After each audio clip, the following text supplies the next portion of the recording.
Hello my dear student, welcome back to my YouTube channel Subhash study centre.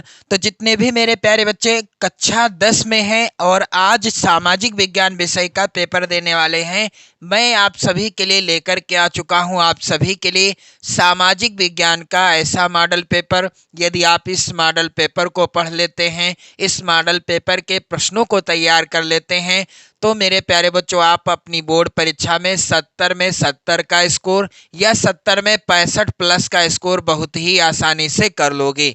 मेरे प्यारे बच्चों video काफ़ी ज़्यादा इम्पोर्टेंट है आप सभी के लिए, और आज आपका सामाजिक विज्ञान विषय का पेपर है। जैसा कि आप सभी को पता है मेरे प्यारे बच्चों, आप अच्छा स्कोर करके आओगे सामाजिक विज्ञान विषय में। इस मॉडल पेपर के सभी प्रश्नों को रट लेना, तैयार कर लेना। समय कम है और आपको अच्छी तैयारी करनी है बोर्ड परीक्षा की। मेरे प्यारे बच्चों आप सभी को ढेर सारी शुभकामनाएं। सामाजिक विज्ञान विषय का पेपर है आपका और अच्छा स्कोर आप करेंगे, ऐसी मैं प्रार्थना करता हूं ईश्वर से। मेरे प्यारे बच्चों समय आपको मिलेगा कितना? 3 घंटे 15 मिनट का समय मिलेगा पेपर में। पेपर का पूर्णांक कितना रहेगा मेरे प्यारे बच्चों? 70 अंकों का रहेगा। यहाँ पर कुछ सामान्य निर्देश दिए गए हैं। पहला है निर्देश, सभी प्रश्न करना अनिवार्य है। दूसरा है प्रारंभ के 15 मिनट परीक्षार्थियों को प्रश्न पत्र पढ़ने के लिए निर्धारित हैं। 3 घंटे 15 मिनट का जो समय है, इसमें से 15 मिनट आपको पेपर पढ़ने के लिए मिलेंगे, यानी 3 घंटे का समय बचेगा पेपर को हल करने के लिए। अगला है मेरे प्यारे बच्चों, प्रश्न पत्र 2 खंडों में, खंड आ एवं बा में विभाजित है। खंड आ में 20 अंक के बहुविकल्पी प्रश्न हैं और जिनका उत्तर आपको OMR सीट पर देना है। 20 अंक के बहुविकल्पी प्रश्न हैं मेरे प्यारे बच्चों। इन प्रश्नों का उत्तर आप OMR सीट में देंगे। प्रत्येक प्रश्न 1 नंबर का है और यदि आपने OMR सीट में सही तरीके से इन 20 प्रश्नों का उत्तर भर दिया, सही उत्तर भर दिया, तो आपके पूरे पूरे ये 20 नंबर पक्के हो जाएंगे, आपकी राइटिंग चाहे कितनी ही खराब क्यों ना हो। मेरे प्यारे बच्चों यहाँ पर आप आगे देखेंगे निर्देश दिया गया है, OMR सीट पर उत्तर अंकित किए जाने के पश्चात उसे काटे नहीं और ना ही इरेजर एवं व्हाइटनर आदि का प्रयोग करें। एक बार आपने OMR सीट में उत्तर अंकित कर दिया तो ना तो आप उसे काट सकते हैं, ना इरेजर या व्हाइटनर का प्रयोग कर सकते हैं। उदाहरण के लिए मेरे प्यारे बच्चों, जैसे कि प्रश्न संख्या यहाँ पर 4 है। अब इसमें सही विकल्प है सी वाला, सही विकल्प है सी वाला। और मेरे प्यारे बच्चों जल्दबाजी में आपसे क्या भर गया? ए भर गया या बी भर गया या डी वाला भर गया। जल्दबाजी में मान लीजिए ए वाला विकल्प आपने भर दिया। जब आपको पता चला या आपको याद आ गया कि अरे सही विकल्प तो सी वाला था, मैंने जल्दबाजी में ए वाला भर दिया, अब मैं क्या करूं? क्या इसको इस तरह से काट दूं या इरेजर से या व्हाइटनर से इसको व्हाइटनर इस पर लगा दूं? तो ऐसा आपको बिल्कुल नहीं करना है। आपसे जो भर गया सो भर गया। और एक चीज और, एक प्रश्न के विकल्प में आप एक ही गोला काला करेंगे। ये नहीं कि आपने ए वाला भी कर दिया और जो सही था वो याद आ गया तो वो भी कर दिया। ऐसा आपको नहीं करना है, फिर इसका अंकन तो होगा ही नहीं। वैसे भी इसके अंक तो मिलेंगे नहीं क्योंकि आपसे गलती हो गई, आपने गलत उत्तर दिया। तो ये चीज ध्यान रहे, आपको काट पीट नहीं करना है OMR सीट में, ना ही व्हाइटनर या इरेजर का प्रयोग करना है। मेरे प्यारे बच्चों खंड बा 50 अंकों का है। इसमें वर्णनात्मक जो फर्स्ट टाइप के प्रश्न हैं और वर्णनात्मक जो सेकंड टाइप के प्रश्न हैं, ये क्रमशः 4 नंबर के हैं। फर्स्ट टाइप के प्रश्न, प्रत्येक प्रश्न होगा 4 नंबर का, और जो सेकंड टाइप का प्रश्न है यहाँ पर वर्णनात्मक, ये प्रत्येक प्रश्न है 6 अंक का। और मानचित्र से भी संबंधित प्रश्न 10 पूछे जाएंगे मेरे प्यारे बच्चों, यानी 10 नंबर का मानचित्र से संबंधित प्रश्न है। प्रत्येक प्रश्न के लिए निर्धारित अंक उनके सम्मुख अंकित हैं।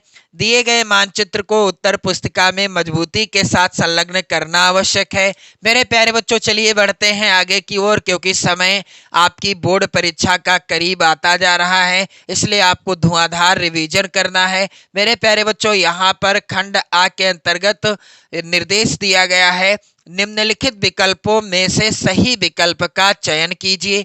मेरे प्यारे बच्चों पहला प्रश्न है, फ्रांस में गणतंत्र की घोषणा किस वर्ष हुई? पहला है विकल्प यहाँ पर, और मैं आपको सीधा सीधा उत्तर बताता चलूंगा। फ्रांस में गणतंत्र की घोषणा किस वर्ष हुई? मेरे प्यारे बच्चों, इस प्रश्न का उत्तर क्या हो जाएगा? सन 1848 ईस्वी में फ्रांस में गणतंत्र की स्थापना हुई थी। मेरे प्यारे बच्चों, फ्रांस की क्रांति कब हुई थी? यदि प्रश्न आ जाता है फ्रांस की क्रांति कब हुई, तो इसका उत्तर क्या होगा? सन 1789 ईस्वी में फ्रांस की क्रांति हुई थी। मेरे प्यारे बच्चों, यहाँ पर प्रश्न अगला है, जर्मनी का एकीकरण का श्रेय इनमें से किसे दिया जाता है? तो मेरे प्यारे बच्चों, जर्मनी का एकीकरण का श्रेय दिया जाता है ऑटो वान बिस्मार्क को। जर्मनी का एकीकरण किसने किया? ऑटो वान बिस्मार्क ने किया। प्रश्न संख्या 3, जो कि वेरी वेरी इंपॉर्टेंट है आपकी बोर्ड परीक्षा के लिए, कह रहा है कि औद्योगिक क्रांति सर्वप्रथम किस देश में प्रारंभ हुई थी? इस प्रश्न का उत्तर होगा मेरे प्यारे बच्चों, औद्योगिक क्रांति सर्वप्रथम प्रारंभ हुई थी इंग्लैंड देश में। प्रश्न अगला है, हिंद स्वराज पुस्तक के लेखक कौन हैं? यहाँ पर इस प्रश्न का उत्तर क्या होगा? हिंद स्वराज पुस्तक के लेखक हैं महात्मा गांधी जी। महात्मा गांधी जी ने करो या मरो का नारा दिया था। महात्मा गांधी जी ने ही असहयोग आंदोलन को प्रारंभ किया था, और महात्मा गांधी जी ने ही भारत छोड़ो आंदोलन प्रारंभ किया था, सविनय अवज्ञा आंदोलन प्रारंभ किया था। मेरे प्यारे बच्चों, प्रश्न कहीं से भी आता है, आपसे गलत न होने पाए, तो मेरे प्यारे बच्चों, हिंद स्वराज पुस्तक के लेखक कौन हैं? महात्मा गांधी जी हैं। प्रश्न संख्या यहाँ पर 5 है मेरे प्यारे बच्चों, 18वीं शताब्दी तक संसार में कौन से देश सबसे धनी देश माने जाते थे? तो यहाँ पर ये जो प्रश्न है, मैं चाहता हूं कि इस प्रश्न का उत्तर आप लोग कमेंट करके बताओ। प्रश्न यहाँ पर है 6 नंबर का, बेल्जियम की राजधानी क्या है? तो बेल्जियम की राजधानी क्या है मेरे प्यारे बच्चों? ब्रुसेल्स है। प्रश्न संख्या 7 है मेरे प्यारे बच्चों, निम्नलिखित में से क्या राज्य सूची का विषय नहीं है? तो इनमें से क्या है जो राज्य सूची का विषय नहीं है? इसका उत्तर हो जाएगा मुद्रा राज्य सूची का विषय नहीं है। तो यह किसका विषय है? आप लोग कमेंट करके उत्तर दीजिएगा। प्रश्न संख्या 8 है मेरे प्यारे बच्चों, निम्नलिखित में से कौन सा भारत का संघीय राज्य नहीं है? तो यहाँ पर उत्तर हो जाएगा दिल्ली भारत का संघीय राज्य नहीं है। प्रश्न संख्या 9 है, भारत के संविधान के अनुसार भारत एक कैसा देश है? भारत के संविधान के अनुसार भारत, हमारा जो भारतवर्ष है, यह एक धर्मनिरपेक्ष देश है। प्रश्न अगला है, प्रश्न संख्या 10 मेरे प्यारे बच्चों, निम्नलिखित में से कौन सा नगर भारत की इलेक्ट्रॉनिक राजधानी के रूप में जाना जाता है? वेरी इंपॉर्टेंट प्रश्न है मेरे प्यारे बच्चों, इसका उत्तर क्या हो जाएगा? कौन सा नगर है जो भारत की इलेक्ट्रॉनिक राजधानी के नाम से जाना जाता है? इसका उत्तर होगा बेंगलुरु। प्रश्न संख्या 11 है, निम्नलिखित में से कौन सा शब्द दो या दो से अधिक देशों के व्यापार को दर्शाता है? तो जब दो देशों के मध्य व्यापार होता है, मान लीजिए भारत से कोई वस्तु बेची गई और अमेरिका में वह वस्तु खरीद ली गई, यदि अमेरिका से कोई वस्तु आई और भारत में खरीद ली गई, तो इन दो देशों के मध्य होने वाले व्यापार को क्या कहते हैं? विदेशी व्यापार कहते हैं। क्या मेरे प्यारे बच्चों? विदेशी व्यापार कहते हैं। और यहाँ पर विकल्प में क्या दिया गया है? विदेशी व्यापार तो दिया नहीं है, तो इसका उत्तर क्या होगा? अंतरराष्ट्रीय व्यापार, क्योंकि विदेशी व्यापार को और किस नाम से जाना जाता है? अंतरराष्ट्रीय व्यापार। और जब एक ही देश में दो राज्यों के बीच, जैसे उत्तर प्रदेश है और मेरे प्यारे बच्चों गुजरात प्रदेश है, इन दो राज्यों के बीच वस्तुओं का आदान प्रदान हो, यानी वस्तुओं का क्रय विक्रय हो, तो इस तरह के व्यापार को क्या कहा जाएगा? आंतरिक व्यापार कहा जाएगा। प्रश्न अगला है मेरे प्यारे बच्चों, यहाँ पर श्रीलंका में निम्नलिखित में से कौन सा बहुसंख्यक वर्ग है? तो श्रीलंका में मेरे प्यारे बच्चों कौन सा बहुसंख्यक वर्ग है? इस प्रश्न का उत्तर क्या हो जाएगा? सिंघली।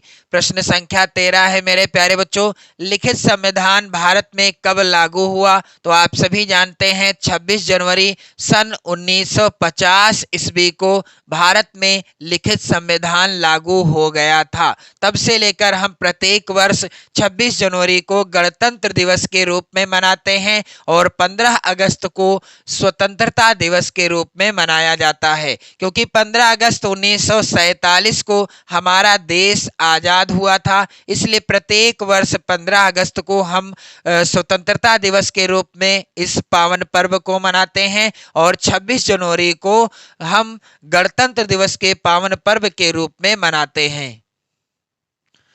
अगला प्रश्न है मेरे प्यारे बच्चों, भारत की पहली नदी घाटी परियोजना किस नदी पर बनाई गई? यहाँ पर आप लोग ध्यान देंगे, इस प्रश्न का उत्तर क्या हो जाएगा? भारत की पहली नदी घाटी परियोजना बनाई गई थी दामोदर नदी पर। किस नदी पर? दामोदर नदी पर। प्रश्न अगला है, निम्नलिखित में से कौन सी फसल मोटे अनाज के अंतर्गत सम्मिलित की जाती है? तो दिए गए विकल्पों में से उत्तर क्या हो जाएगा? आप लोग इसका भी आंसर कमेंट करके बताइएगा। फिलहाल मेरे प्यारे बच्चों प्रश्न संख्या यहाँ पर 16 है, निम्न पड़ोसी देशों में से मानव विकास के लिहाज से किस देश की स्थिति भारत से बेहतर है?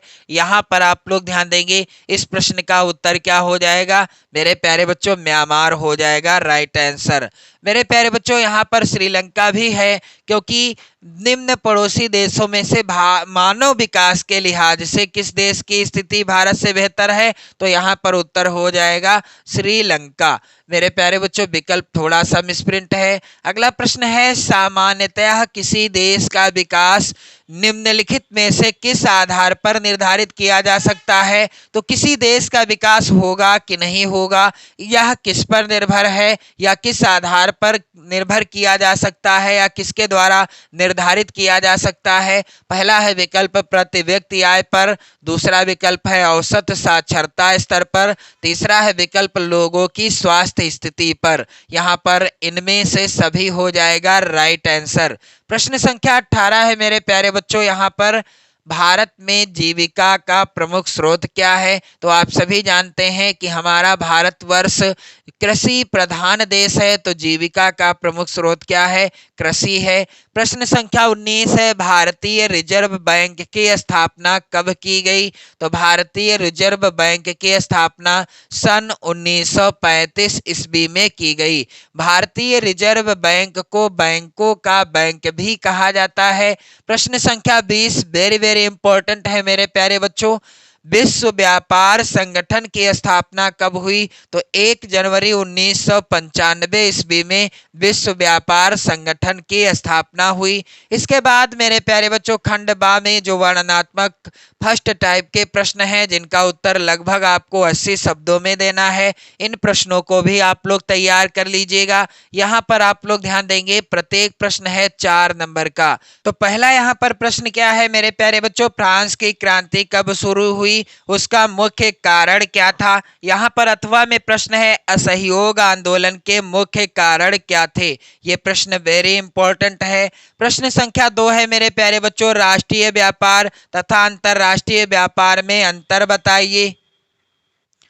इन सभी प्रश्नों को आप लोग फटाफट से तैयार कर लो। यहाँ पर अथवा में प्रश्न है मेरे प्यारे बच्चों, भारतीय कृषि पर वैश्वीकरण के प्रभाव की संक्षिप्त व्याख्या कीजिए।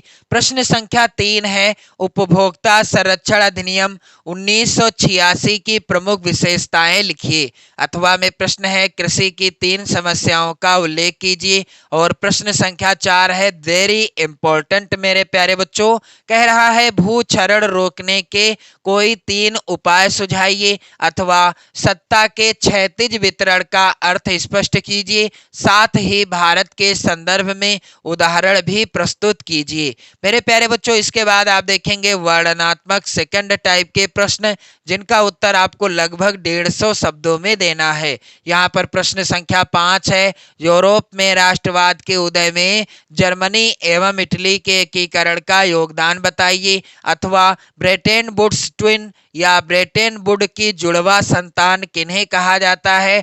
प्रश्न संख्या यहाँ पर 6 है मेरे प्यारे बच्चों, और इस तरह का प्रत्येक प्रश्न आएगा कितने नंबर का, 6 नंबर का आएगा। यहाँ पर आप लोग ध्यान दीजिएगा।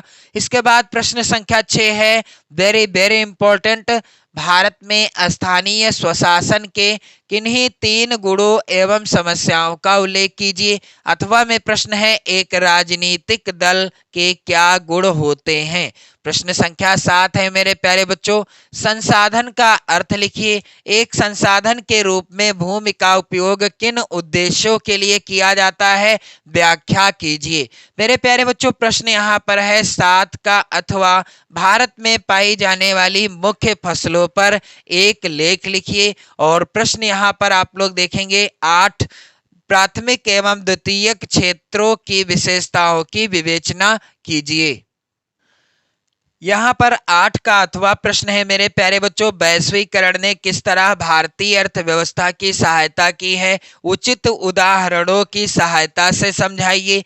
फिर इसके बाद मानचित्र से संबंधित प्रश्न आएगा। प्रश्न संख्या 9 का, निम्नलिखित स्थानों को भारत के रेखा मानचित्र में इस चिन्ह के द्वारा, यहाँ पर चिन्ह भी बना होगा जिस चिन्ह के द्वारा आपको दर्शाना है। और मेरे प्यारे बच्चों सही नाम तथा सही अंकन के लिए 1/2 + 1/2 अंक निर्धारित हैं। मेरे प्यारे बच्चों 9 का के अंतर्गत 5 प्रश्न पूछे जाएंगे मानचित्र पर आधारित, और 9 खा के अंतर्गत भी 5 महत्वपूर्ण मानचित्र से संबंधित प्रश्न पूछे जाएंगे। तो मेरे प्यारे बच्चों इसी तरह से 5 प्रश्न आएंगे 9 खा के अंतर्गत, और कुल मिलाकर 10 नंबर के प्रश्न आएंगे मानचित्र पर आधारित। तो इसी पैटर्न पर पेपर आएगा आज आपकी बोर्ड परीक्षा का। वीडियो को शेयर कर दें, लाइक कर दें। आप सभी को ढेर सारी शुभकामनाएं आपके बोर्ड एग्जाम के लिए। तो आप सभी पेपर देकर आएंगे जब, तो आप कमेंट करके बताना कैसा पेपर हुआ आप सभी का।